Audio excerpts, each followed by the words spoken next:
భూమిని నమ్ముకొని కష్టపడ్డాడు ఎప్పటికీ నష్టపోడు పెద్దమ్మా. అదే రైతు గర్వంగా చెప్తున్నా పెద్దమ్మా. నేను కూడా రైతునే, నీ కొడుకును కూడా ఇప్పటి నుంచి వ్యవసాయం పంపించు పెద్దమ్మా.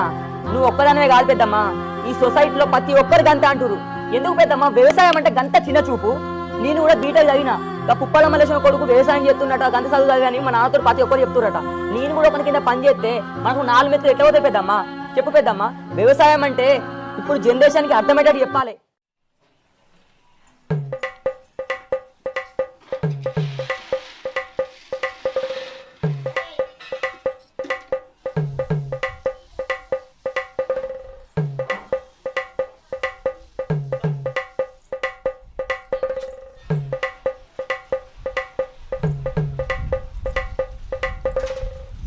భవానీ